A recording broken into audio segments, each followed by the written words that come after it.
Hello friends, இன்றைக்கி நம்ம ரவா கேசரி எப்படி பண்ணுறதுன்னு பார்க்கலாம்.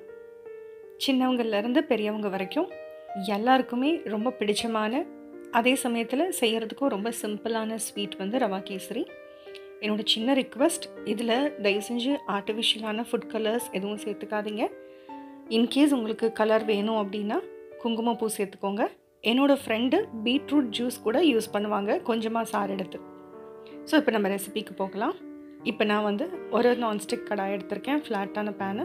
அதில் 2 டேபிள் ஸ்பூன் நெய் ஊற்றி க்ரீஸ் பண்ணிக்கிறேன். ரவா கேசரியை பொறுத்த வரைக்கும் நம்ம ஃப்ரை பண்ணுறோம் இல்லையா இந்த ரவையை, அதுதான் ரொம்ப ரொம்ப ரொம்ப முக்கியமான ஸ்டெப்.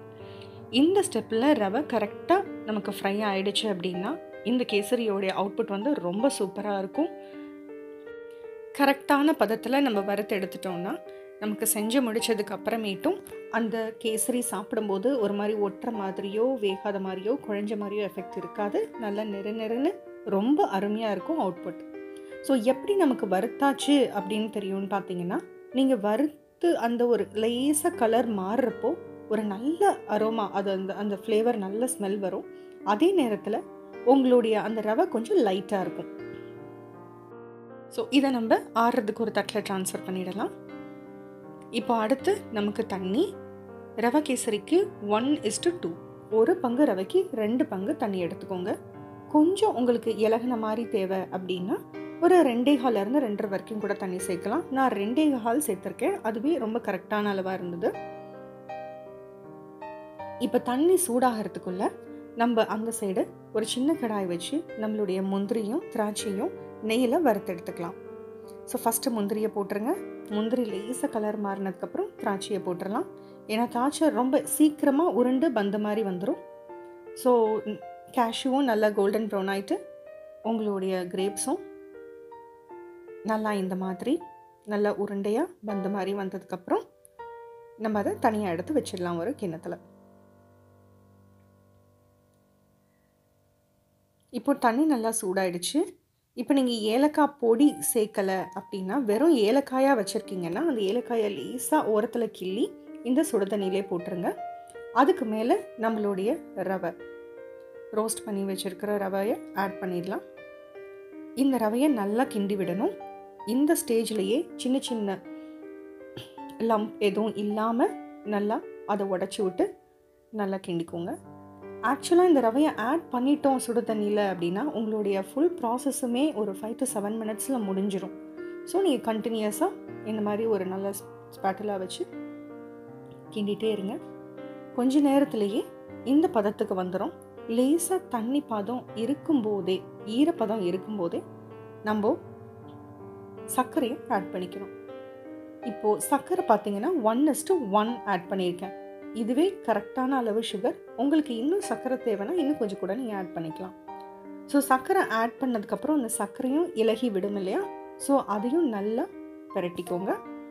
சர்க்கரை இலகி விட்டோன்னையும் திருப்பியும் நல்லா கிளறி கொஞ்சம் கூட லம்ப்ஸ் இல்லாமல் எந்த கட்டியும் இல்லாமல் உடச்சி விட்டு அதை நல்லா கிண்டிக்கோங்க. சர்க்கரை இந்த மாதிரி கொஞ்சம் கொஞ்சமாக கூட ஆட் பண்ணுங்கள், அது இன்னமும் ஈஸியாகவே இருக்கும். இப்போ ஓரளவுக்கு சர்க்கரை எல்லாம் நல்லா கிண்டி உங்களுக்கு எல்லாம் நல்லா மிக்ஸ் ஆனதுக்கு அப்புறமேட்டு நம்ம ஏற்கனவே கொஞ்சமாக நல்ல சூடான பாலில் சாஃப்ரான் குங்குமப்பூ போட்டு வச்சுருப்போம், அப்போ தான் அது கலர் கொடுக்கும். ஸோ அந்த சாஃப்ரான் எடுத்து இதில் இந்த ஸ்டேஜில் கொஞ்சம் ஈரப்பதம் இருக்கும்போதே நம்ம ஆட் பண்ணிக்கலாம். நீங்கள் காடமன் பவுடர் வச்சுருந்தீங்க அப்படின்னா அந்த காடமன் பவுடரை இந்த டைமில் நீங்கள் போட்டுக்கலாம். இப்போது இது நம்ம சாஃப்ரான் ஆட் பண்ணியிருக்கனால கலர் ரொம்பவே மைல்டாக தான் வருது, அதுவே போதும் நமக்கு. ஸோ இது நல்லா கிண்டிகிட்டே இருங்க, கட்டி பிடிக்காமல் பார்த்துக்கோங்க. கட்டி இருந்ததுனால உடச்சி விட்டுக்கலாம், ஒன்றும் பெரிய விஷயம் இல்லை.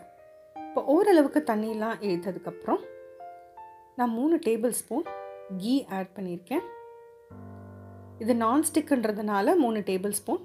இன்னும் நீங்கள் நார்மல் பேனில் பண்ணிங்கன்னா இன்னும் 1 டேபிள் ஸ்பூன் கூட நீங்கள் அடிஷ்னலாக ஆட் பண்ணிக்கலாம்.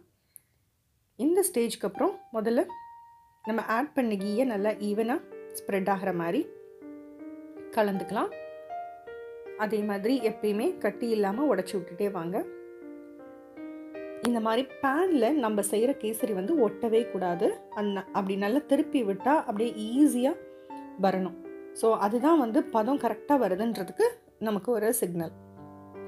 ஸோ இதுக்கு மேலே நம்ம ஏற்கனவே வறுத்து வச்சுருக்கிற கேஷ்யூவையும் திராட்சையும் உலர்ந்த திராட்சையும் ஆட் பண்ணிக்கலாம். ஆட் பண்ணி அதை நல்லா கிண்டி விட்டுக்கலாம். ஸோ இது வந்து நல்ல பதம் வந்துட்டு இருக்கு.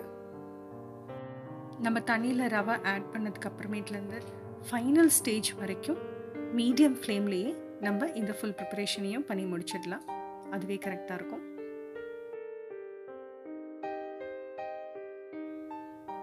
முந்திரி திராட்சை ஆட் பண்ணியாச்சு. ஆட் பண்ணோனையும் அதே மாதிரி நல்லா ஈவனாக ஸ்ப்ரெட் ஆகிற மாதிரி கிளறிக்கோங்க. ஸோ கரெக்டான பதம் வந்துருச்சான்னு எப்படி கண்டுபிடிக்கிறது? பேனோட ஒட்டக்கூடாது, நல்லா உருண்டு உருண்டு வரணும்.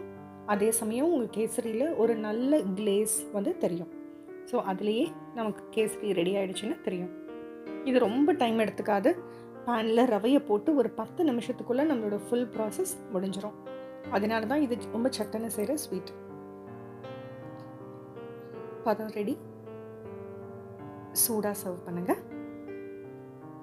செஞ்சு பார்த்துட்டு கண்டிப்பாக எனக்கு கமெண்ட்ஸில் சொல்லுங்கள். தேங்க்யூ. மறக்காமல் இந்த சேனலுக்கு சப்ஸ்கிரைப் பண்ணுங்கள், ஃப்ரெண்ட்ஸ்க்கும் ரெஃபர் பண்ணுங்கள். தேங்க்யூ.